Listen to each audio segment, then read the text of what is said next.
السلام علیکم ورحمۃ اللہ وبرکاتہ۔ حضرت آدم علیہ السلام اللہ کے اولین پیغمبر ہیں۔ ابو البشر انسان کا باپ اور صفی اللہ خدا کا برگزیدہ لقب۔ آپ کے زمانے کا تعین نہیں کیا جا سکتا۔ تمام آسمانی کتابوں کے ماننے والوں کا عقیدہ ہے کہ اس روئے زمین پر اللہ نے حضرت آدم علیہ السلام کو تخلیق کیا۔ حضرت آدم کی پیدائش کا احوال کچھ یوں ہے۔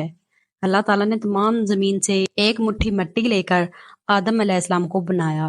اس لیے زمین کے لحاظ سے لوگ سرخ، سفید، سیاہ اور درمیانے درجے میں، اسی طرح سے اچھے، برے، نرم اور سخت طبیعت والے اور کچھ درمیانے درجے کے پیدا ہوئے۔ اللہ تعالیٰ نے جبریل علیہ السلام کو زمین میں مٹی لانے کے لیے بھیجا تو زمین نے عرض کی کہ میں تجھ سے اللہ کی پناہ میں آتی ہوں کہ تو مجھ سے کوئی کمی کرے یا مجھے عیب نہ کر دے۔ تو وہ مٹی لیے بغیر ہی واپس چلے گئے اور عرض کی، اے اللہ، اس نے تیری پناہ میں آنے کی درخواست کی تو میں نے اس کو پناہ دی۔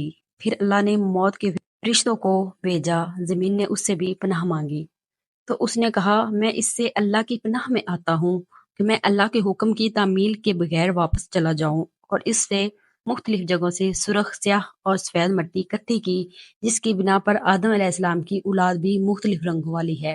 ایک روایات کے مطابق ابن عباس رضی اللہ تعالیٰ عنہ، ابن مسعود رضی اللہ تعالیٰ عنہ وہ مٹی لے کر عرش پر چلے گئے اور اس کو پانی کے ساتھ تر کیا۔ پانی سے تر کرنے سے وہ چپکنے والی لیس دار مٹی بن گئی۔ اس پر اللہ تعالیٰ نے فرشتوں کو فرمایا، میں مٹی سے انسان بنانے والا ہوں، جب میں اس کو اچھی طرح بنا لوں اور اس میں اپنی پیدا کردہ روح ڈال دوں تو اس کے لیے سجدہ کرتے ہوئے گر جانا۔ اللہ تعالیٰ نے علم کے ساتھ آدم علیہ السلام کا ان پر شرف اور مرتبہ واضح کیا۔ حضرت ابن عباس نے کہا، ان سے مراد وہی نام ہیں جو لوگوں کے ہاں مشہور و معروف ہیں: انسان، جانور، زمین، سمندر، پہاڑ، اونٹ، گدھا وغیرہ۔ مجاہد نے کہا، پیالہ اور ہنڈیا وغیرہ کے نام سکھائے، حتیٰ کہ ہسکی اور گوز کا نام بھی بتایا۔ مجاہد نے مزید کہا، ہر جانور، پرند، چرند اور ہر ضرورت کی ہر چیز کے نام سکھائے۔ سعید بن جبیر، قتادہ وغیرہ نے بھی اس طرح کہا، فرشتوں کے نام سکھائے۔ عبد الرحمن بن زید نے کہا، ان کی اولاد کے نام سکھائے۔ اللہ نے آدم علیہ السلام کو ہر چھوٹی اور بڑی چیز اور ان کے افعال کے نام سکھائے۔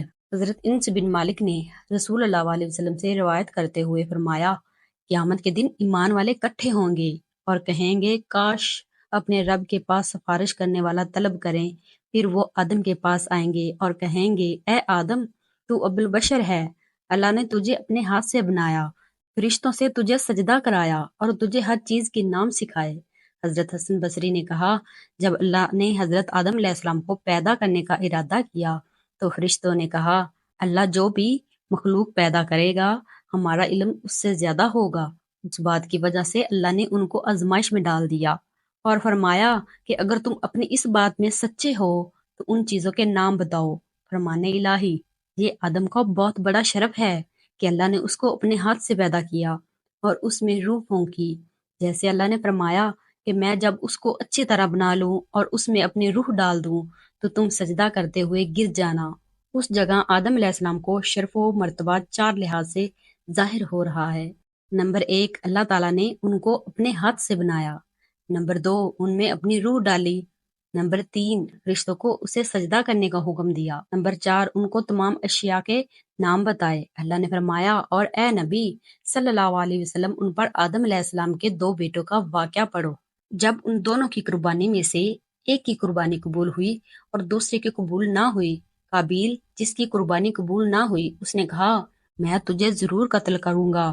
تو حابیل نے کہا، اللہ صرف پرہیزگاروں سے قربانی قبول کرتا ہے، اگر تو مجھے قتل کرنے کے لیے میری طرف ہاتھ پھیلائے گا تو میں تجھے قتل کرنے کے لیے اپنے ہاتھ تیری طرف نہیں پھیلاؤں گا۔ بے شک میں اللہ سے ڈرتا ہوں جو جہانوں کا پروردگار ہے، بے شک میرا ارادہ ہے کہ تو میرے اور اپنے گناہ کے ساتھ لوٹے، بس تو آگ میں جانے والوں میں سے ہو جائے اور زیادتی کرنے والوں کو یہی بدلہ ہے۔ قابیل کے نفس نے اسے اپنے بھائی کو قتل کرنے پر بھارا، بس اس نے اس کو قتل کر دیا اور وہ گھاٹا پانے والوں میں سے ہو گیا۔ پھر اللہ نے ایک کوا بھیجا، وہ زمین کو کرید رہا تھا تاکہ وہ اس قابیل کو دکھائے وہ اپنے بھائی کی میت کو کیسے چھپائے؟ یہ دیکھ کر وہ کہنے لگا، ہائے افسوس، میں اس سے عاجز آ گیا کہ میں اس کوے کی طرح ہو جاتا، بس اپنے بھائی کی لاش کو چھپا لیتا۔ بس وہ پشیمانیوں میں سے ہو گیا۔ اللہ تعالیٰ نے قابیل کو مہلت دی اور وہ عدن کی مشرقی جانب نود جگہ میں رہائش پذیر ہو گیا۔ اہل کتاب اس کو کنین کہتے ہیں۔ اس کی پشت سے خنو پیدا ہوا، خنو کے ہاں اندر، اور اندر کے ہاں ماحویل، اور ماحویل کے ہاں متوشیل، اور اس کے ہاں لامک۔ اس نے ادا اور صلہ دو عورتوں سے شادی کی۔ ادا کے ہاں اہل نامی ایک لڑکا پیدا ہوا۔ یہ پہلا شخص ہے جس نے خیمہ بنا کر چھت کا سایہ بنایا اور ان میں رہائش پذیر ہوا اور مال جمع کیا۔ اس نے نوبل کو جنم دیا۔ نوبل پہلا آدمی تھا جس نے سب سے پہلے طبلہ اور سرنگی بجائی۔ سلا نے بالکین نامی بچہ جنم دیا جس نے پہلے لوہے اور تانبے کی صنعت ایجاد کی، اور نامی لڑکی بھی اس سلا کے ہاں پیدا ہوئی۔ آدم علیہ السلام اپنی بیوی ہوا کے پاس گئے تو انہوں نے ایک لڑکا جنم دیا۔ اس کا نام ماں نے شیس رکھا کیونکہ وہ اس حابیل کا متبادل تھا جسے قابیل نے قتل کیا تھا، اور شیس کی پشت سے انوش پیدا ہوا۔ جب آدم علیہ السلام کی پشت سے شیس پیدا ہوا تو آدم کی عمر 130 سال تھی، اور اس کے بعد وہ 800 سال زندہ رہے۔ جب انوش پیدا ہوا تو شیس کی عمر 165 سال تھی، اور وہ اس کے بعد 807 برس زندہ رہا۔ انوش کے علاوہ بھی ان کے لڑکے اور لڑکیاں پیدا ہوئیں۔ انوش کی پشت سے کینان نامی شخص پیدا ہوا۔ اس وقت انوش 9ویں برس کا تھا۔ وہ اس کے بعد 815 برس زندہ رہا، اور ان کے ہاں بچے اور بچیاں ہوئیں۔ اس کے بعد 815 برس زندہ رہا اور ان کے ہاں بچے اور بچیاں ہوئیں۔ وہ اس کے بعد 840 برس زندہ رہا۔ بہت سے لڑکے اور لڑکیاں اس کے ہاں پیدا ہوئیں۔ جب یرد 162 سال کا ہوا تو اس کے ہاں خنو پیدا ہوا، اور اس کے بعد 800 سال تک زندہ رہا، اور اس کے ہاں بھی بہت سے لڑکے اور لڑکیاں پیدا ہوئیں۔ جب متشلخ 187 برس کا ہوا تو اس کے ہاں لامک پیدا ہوا، اور اس کے بعد وہ 782 برس زندہ رہا، اور اس کے ہاں لڑکیاں اور لڑکے پیدا ہوئے۔ جب لامک 182 سال کا ہوا تو اس کے ہاں نوح پیدا ہوا، اور وہ اس کے بعد 595 برس زندہ رہے، اور ان کے ہاں بھی بچے اور بچیاں پیدا ہوئیں۔ جب نوح علیہ السلام کی عمر 500 سال ہوئی تو ان کے ہاں سام، حام اور یافس بیٹے پیدا ہوئے۔ ابن جریر نے اپنی تاریخ میں بعض سے ذکر کیا ہے کہ ہوا نے آدم کی پشت سے 20 امیدوں سے 40 افراد جنم دیے۔ بعض نے کہا 120 امیدوں سے 240 افراد پیدا کیے، اور ہر دفعہ ایک لڑکا اور ایک لڑکی جنم دی، اور زمین میں ادھر ادھر سکونت پذیر ہوئے اور ان کی نسل بڑھتی رہی۔ محمد بن اسحاق رحمۃ اللہ علیہ نے کہا، جب آدم علیہ السلام کی موت کا وقت آیا تو انہوں نے اپنے بیٹے شیس علیہ السلام کو وصیت کی اور اس کو دن اور رات کے اوقات کی تعلیم دی، ان اوقات کی عادت سکھائی اور ایک بڑے طوفان آنے کی پیش گوئی کی۔ جب آدم علیہ السلام فوت ہوئے، وہ جمعہ کا دن تھا، فرشتہ ان کے پاس حنوط نامی خوشبو لائے، اور اللہ کی طرف سے جنت سے کفن مہیا کیا گیا، اور ان کے بیٹے اور وصی شیس علیہ السلام سے تعزیت کی۔ حضرت ابی بن کعب رضی اللہ تعالیٰ عنہ سے روایت ہے، جب آدم علیہ السلام کی موت کا وقت قریب آیا تو انہوں نے اپنے بیٹوں کو کہا، اے میرے بیٹو، میں جنت کا پھل کھانا چاہتا ہوں۔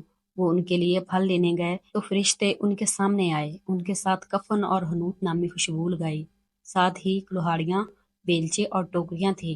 انہوں نے پوچھا، اے آدم کے بیٹو، کہاں کا ارادہ ہے؟ کیا تلاش کر رہے ہو؟ انہوں نے کہا، ہمارے والد آدم بیمار ہیں اور جنت کا پھل کھانا چاہتے ہیں۔ فرشتوں نے کہا، واپس چلو، تمہارا باپ کا وقت پورا ہو چکا ہے۔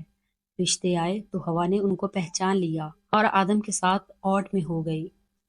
آدم علیہ السلام نے کہا، مجھ سے دور جا، میں تجھ سے پہلے پیدا ہوا ہوں، لہٰذا میرے اور میرے رب کے فرشتوں کے درمیان حائل مت ہونا۔ فرشتوں نے ان کی روح قبض کی، ان کو کفن پہنایا، خوشبو لگائی، ان کے لیے گڑھا کھودا، ان کی قبر بنائی، ان کی نماز جنازہ پڑھی، پھر ان کو قبر میں اتار دیا گیا، قبر میں رکھ کر اوپر سے مٹی ڈالی اور کہا، اے آدم کی بیٹو، میت کو دفنانے کا یہی طریقہ ہے۔ اگر آپ کو ہماری ویڈیو اچھی لگے تو لائک اور شیئر ضرور کیجیے گا، اور ہمارے چینل کو سبسکرائب کیجیے گا۔ اللہ حافظ۔